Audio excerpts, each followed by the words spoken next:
Film Padmavati का विरोध पूरे देश भर में करणी सेना ने किया और सीकर में भी विरोध हुआ। चेतन सैनी को नाहरगढ़ की पहाड़ियों में लटका दिया गया और सैनी समाज ने जयपुर में विरोध प्रदर्शन किया और सीकर में भी विरोध प्रदर्शन हुआ। इनके अलावा सीकर में लालचंद सैनी के साथ में बर्बरतापूर्वक मारपीट की गई और विरोध प्रदर्शन हुआ। इसके अलावा टेंडर में गैस लीक होने की वजह से हुए विस्फोट में सिंधी परिवार के कई जने मारे गए और मुआवजे के लिए विरोध प्रदर्शन हुआ। फूले ब्रिगेड द्वारा विरोध प्रदर्शन किया गया, प्रशासन को जगाने के लिए पीपे बजाए गए। इन सब में अपना महत्वपूर्ण योगदान दिया है भारतीय जनता पार्टी युवा मोर्चा के जिलाध्यक्ष रतनलाल सैनी ने। और इन सब के अलावा रामनवमी की विशाल हिंदू रैली जिसके वो संयोजक थे, उनके सहयोग में अब तक की सर्वश्रेष्ठ रैली निकाली गई। 2 लाख लोग इकट्ठे हुए और शानदार आयोजन कहा गया।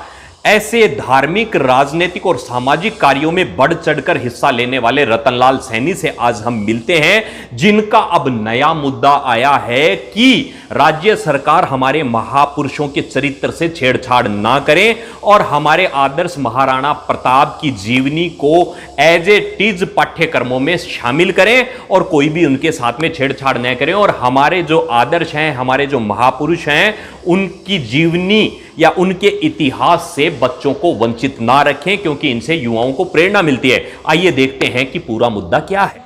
कांग्रेस राज्य सरकार द्वारा जिस प्रकार से हमारे इतिहास के साथ छेड़छाड़ की जा रही है, एक स्वर्णमय इतिहास, जो युवा लोगों को प्रेरणा देने वाला इतिहास, ऐसे महाराणा प्रताप जिनकी वीर गाथाएं भारतवर्ष में नहीं पूरे विश्व में वीर गाथाओं का डंका बजता है, जिनके नाम से ही युवाओं को प्रेरणा मिलती है। ऐसा गौरवमय इतिहास जिसे प्रेरणा लेकर आज युवा आगे बढ़ रहे हैं, उस इतिहास को तोड़ मरोड़ कर और युवाओं को उस इतिहास से प्रेरणा लेने से रोका जाना, ये बहुत बड़ा गलत कार्य है। हम राज्य सरकार विरोध करते हैं और युवा मोर्चा ऐसे विषय जिनसे आने वाली पीढ़ियां, हमारी पीढ़ियां संस्कार लेके आगे बढ़ेगी, ऐसे विषय को हमेशा उठाती रहेगी और हम इसके लिए आर पार की लड़ाई भी लड़ेंगे। हम राज्य सरकार को कहना चाहते हैं, उनको चेताना चाहते हैं, हमारे गौरवमय इतिहास के साथ छेड़छाड़ नहीं करें।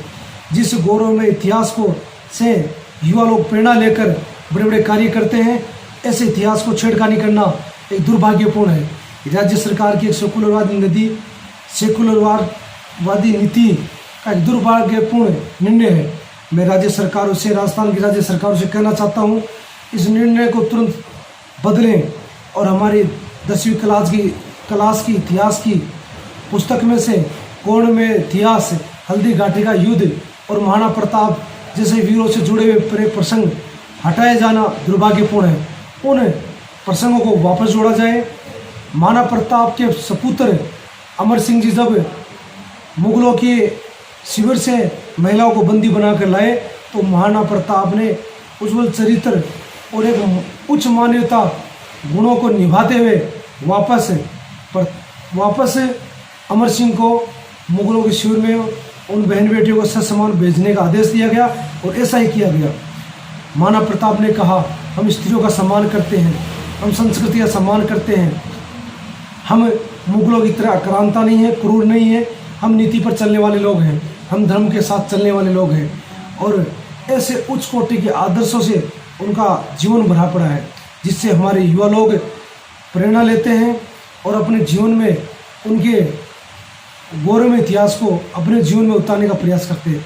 ऐसे महान स्वतंत्रता सेनानी के गौरवमय इतिहास के साथ छेड़खानी करना बहुत गलत है। महाराणा प्रताप राजस्थान की धरती के ऐसे वीर थे जिसे पूरे विश्व मानता है।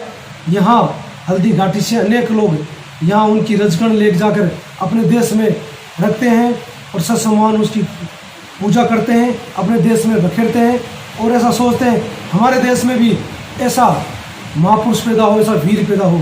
मैं पुनः राज्य सरकार को कहना चाहता हूँ, तुरंत कदम उठाकर वापस उन प्रेरक प्रसंगों को जोड़ा जाए। गौरवमय इतिहास के साथ छेड़खानी करना हम कतई बर्दाश्त नहीं करेंगे। इसके लिए युवा मोर्चा आर पार की लड़ाई लड़ेगा। हमने इसके लिए एक ज्ञापन भी दिया है, हमने राज्य सरकार को चेताया है। यदि राज्य सरकार नहीं चेतेगी तो परिणाम भुगतने के लिए तैयार है।